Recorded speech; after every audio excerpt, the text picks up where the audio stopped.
I'm sure it's not a surprise that kids with Tourette are subject to being bullied because they're different.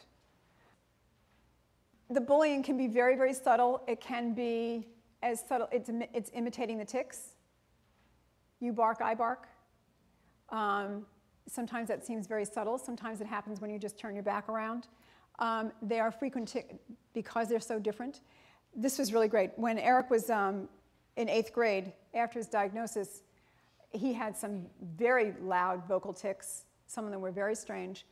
I went into his school and did a workshop for the 90 kids that were on his team. They traveled around together all day. There were 90 kids. And they were sitting in a room similar to this, and he was sitting at the front. And he'd been out of school for a couple of weeks because we didn't quite know what to do about his vocal tics because they were very loud and very intrusive. And we were working with the school and sort of getting our act together. So he came back to school, and he was sitting in the front row. I was on the stage. We showed a film that Tourette Association used to have. It was a long time ago. It was with William Shatner when he was very slender and wearing a policeman's uniform. And so we were watching the film, and all of a sudden Eric ticked. And I think it was like a parrot sound. And 89 heads swiveled and looked at Eric.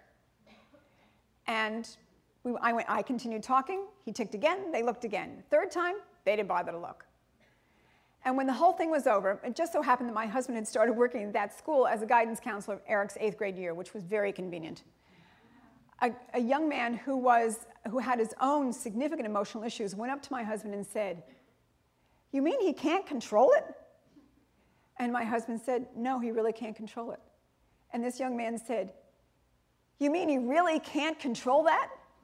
And my husband said, "No, he can't control it." And this young man said, "Wow, that must be hard." So here was this kid with significant emotional and behavioral issues who got it. Why did he get it? Because we trained him. Because we taught him about the Tourette. The key to bullying and kids with Tourette is peer training. That's the key. It's letting kids know that they're not going to get it, kids aren't going to die of it, and they're not going to catch it. That's the key to kids bullying other kids with Tourette. We also need to teach the child coping strategies because not everybody is going to be trained around it. Role playing is a really great thing to do, and we'll talk a little bit more about this afternoon. Letting a child know it's okay to tell an adult when he's being teased, but we need to tell the child which adult to go to.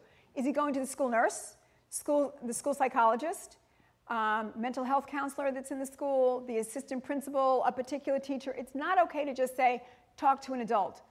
Which adult? And let that adult know that the child is coming to him or her so that there's real communication here so the child feels very well supported. Create some kind of a social network for the child. Again, a lunch bunch if that's what he needs. Modeling the behavior.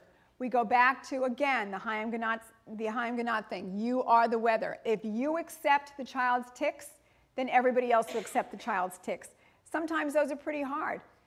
But if you can, what used to happen in Eric's classroom is if he would start barking, the teacher would stop speaking, the bark would finish, the teacher would finish the sentence right from where he or she was talking, as if the barking hadn't happened. What would you do if a child was coughing violently because he was coming back from a flu?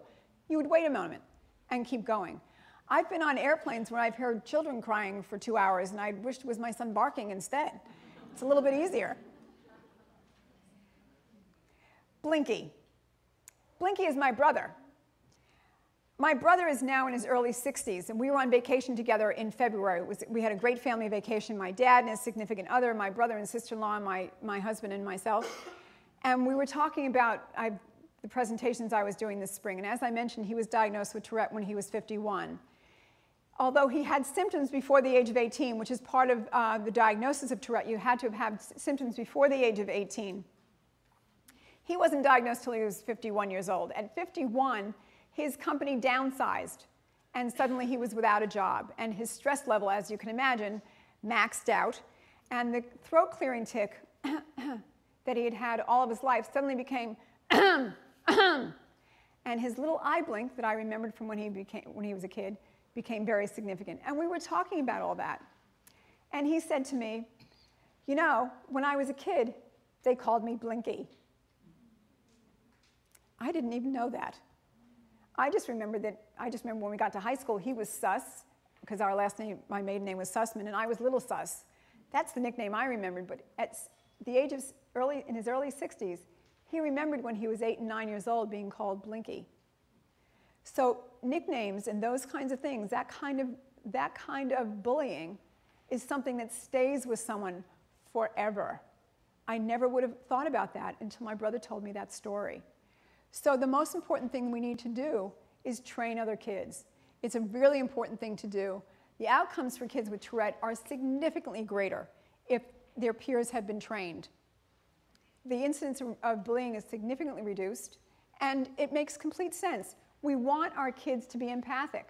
We want them to understand that everybody doesn't go through life blithely with no problems. There are all kinds of handicapping conditions. There are all kinds of things that happen to people. So it's really, really important, and we do it, language and timing is age appropriate. I'm going to talk this afternoon more about details about how to do the peer training. Where's the line between confidentiality and letting peers know? You can't do peer training without a parent's permission. You must get parent permission, and sometimes you won't get it.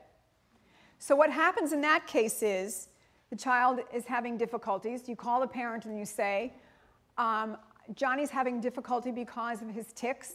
We think it would really be beneficial if his peers knew about it.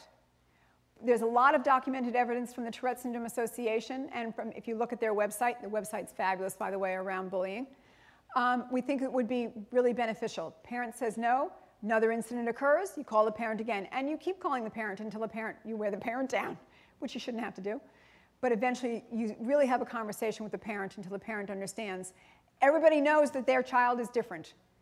They need to let us then turn around and train the kids, because when the kids are trained, it's a better outcome. But yes, you have to get parent permission to do that. When we're allowed to do this, the children are much more empathetic, and when they're not, the kids just keep asking, why is this happening?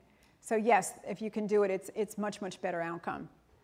The peer training should be happening when the student's exhibiting noticeable tics, new to the school, or there's been exacerbation of tics. And we'll talk more about bullying later. But it's really, really critical. So we'll talk about this a little later, but begin with a discussion about differences in people, introduce the Tourette, explore a little bit about Tourette syndrome, and usually we start with discussion about differences in people.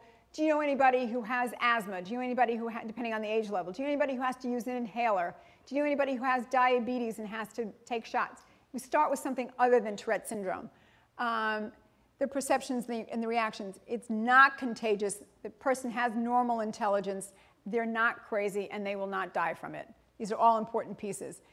What's it like to have TS? For older kids, do the Pledge of Allegiance or something similar to it.